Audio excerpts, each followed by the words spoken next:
एक तरफ सरकार ने ऑपरेशन सिंदूर के समय जब ऑपरेशन चल रहा था तब ये कहा था कि हमने पाकिस्तान के खिलाफ डिजिटल स्ट्राइक कर दी, चाहे पाकिस्तान के सोशल मीडिया इन्फ्लुएंसर हो या टीवी चैनल वाले हों। हालांकि भारत के इलेक्ट्रॉनिक मीडिया में धड़ल्ले से पाकिस्तान के लोग बुलाए जा रहे थे।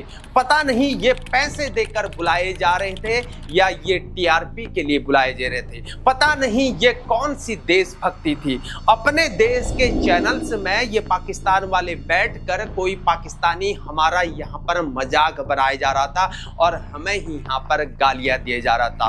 पता नहीं ये कौन सी देशभक्ति थी जिससे लोगों के सेंटीमेंट से खुलेआम खेला जा रहा था और जनता को धोखे में रखा जा रहा था। सबसे बड़ा क्वेश्चन, हालांकि सरकार ने ऑपरेशन सिंदूर के खत्म होने के बाद भी लोगों को ये कहा कि ऑपरेशन सिंदूर अभी खत्म नहीं हुआ है और ये अभी भी चल रहा है और ये धड़ल्ले से आईटी सेल के द्वारा भी प्रचारित किया जा रहा था। मतलब हालात ऐसे थे कि जो सरकार या एक पार्टी के खिलाफ जाएगा तो वो देशद्रोही कहलाएगा और कुछ स्वघोषित यहाँ पर देशभक्त हो जाएंगे।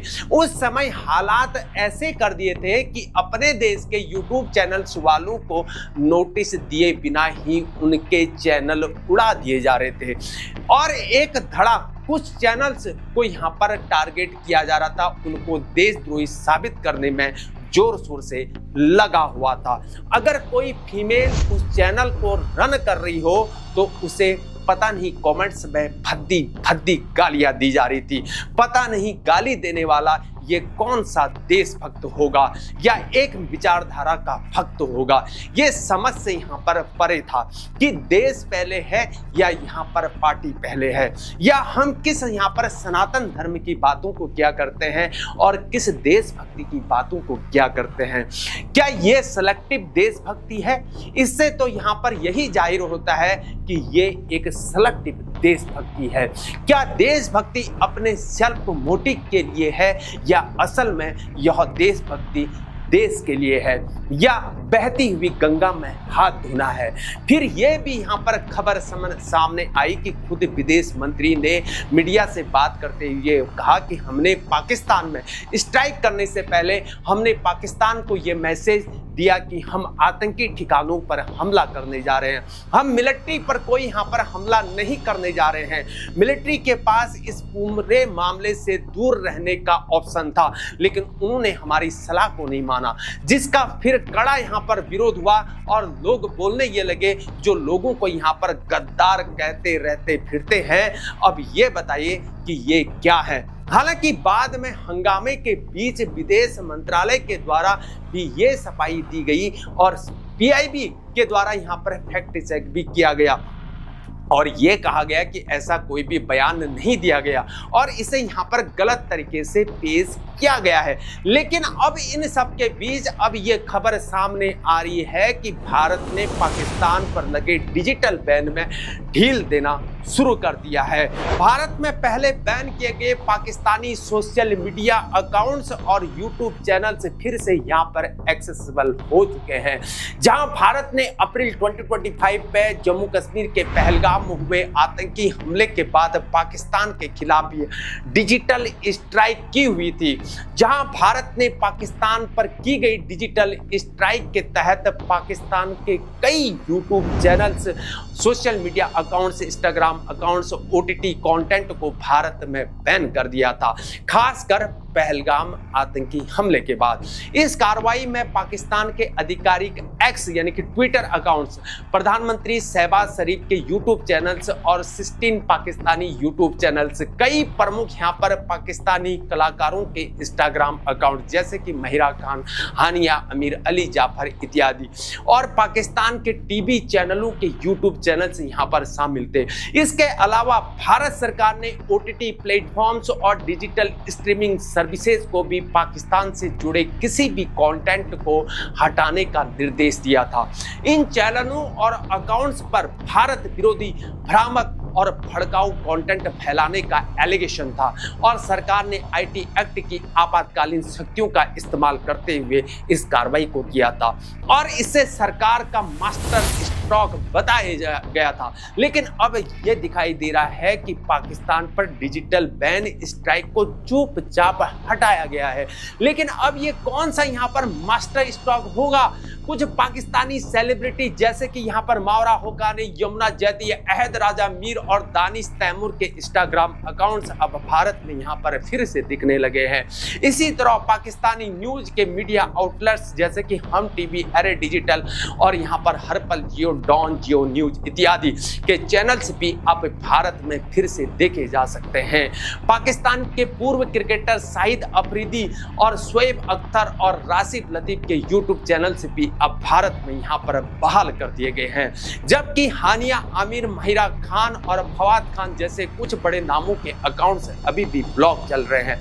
मैंने ये जानकारी हालिया मीडिया कवरेज और यूजर रिपोर्ट्स के आधारित पर ली है, क्योंकि सरकारी या प्रमाणिक सूची फिलहाल इस पर उपलब्ध नहीं है। इस बहाली पर ऑल इंडियन सिने वर्कर्स एसोसिएशन की AICWA ने यहाँ पर आपत्ति भी जताई है। जय हिंद दोस्तों, मैं हूँ हीरा परिहार और आप देख रहे हैं देशभक्ति डायलॉग। अगर आप चैनल पर नए हैं तो चैनल को जरूर सब्सक्राइब करें व वीडियो को लाइक व शेयर करना ना भूलें। दोस्तों, आज मैं आपसे एक सवाल पूछूंगा जो आपको बेचैन कर देगा। क्या आपने कभी सोचा है कि देशभक्ति के नाम पर हमारे साथ खेल खेला जा रहा है? क्या सच में हमारी भावनाओं का मजाक उड़ाया जा रहा है? बताइए मुझे, क्या यही है हमारी देशभक्ति? सोशल मीडिया पर शेर बनना और हकीकत में यहाँ पर चूहा हो जाना। किसी यूट्यूब चैनल वाले को हो या किसी डिजिटल मीडिया वाले को हो या हो कोई इन्फ्लुएंसर को, बॉलीवुड एक्टर हो या एक्ट्रेस को या हो दिलजीत दोसांझ की एक तस्वीर देखकर उसे गद्दार कह देना, खालिस्तानी कह देना। लेकिन जब सरकार पाकिस्तानी चैनलों पर लगे प्रतिबंध को अगर चुपचाप हटा दे तो सन्नाटा छा जाना। अब कहाँ गई हमारी देशभक्ति? कहाँ गए वो जय हिंद के नारे? कहाँ गई वो आग जो हमारे सीने में जल रही थी? अप्रैल 2025 पहलगाम 28 मासूमों की जानें चली गई। एक माँ का बेटा और एक बच्चे का बाप, एक बहन का भाई, सबको नाम पूछकर मारा गया था। उस वक्त पूरा देश गुस्से में था।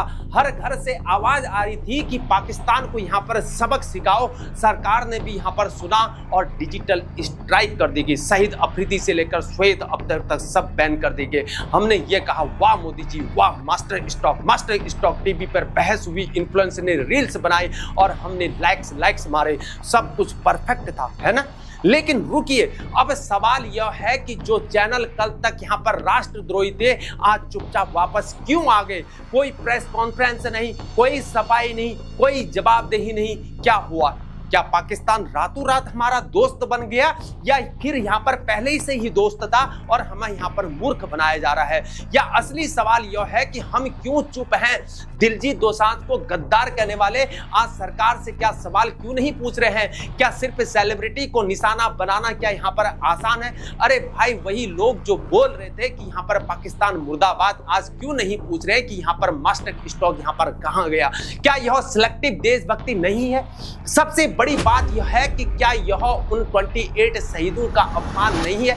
जिस मां ने अपना बेटा खोया, जिस बच्चे ने अपने बाप को खोया, आज उनके मन में क्या चल रहा होगा? वो ये सोच रहे होंगे कि क्या हमारा बलिदान सिर्फ एक TRP का यहाँ पर साधन था? क्या हमारा दर्द सिर्फ यहाँ पर रील्स बनाने के लिए था? सच्चाई यह है कि देशभक्ति आज के दिन में एक ब्रांड बन चुकी है।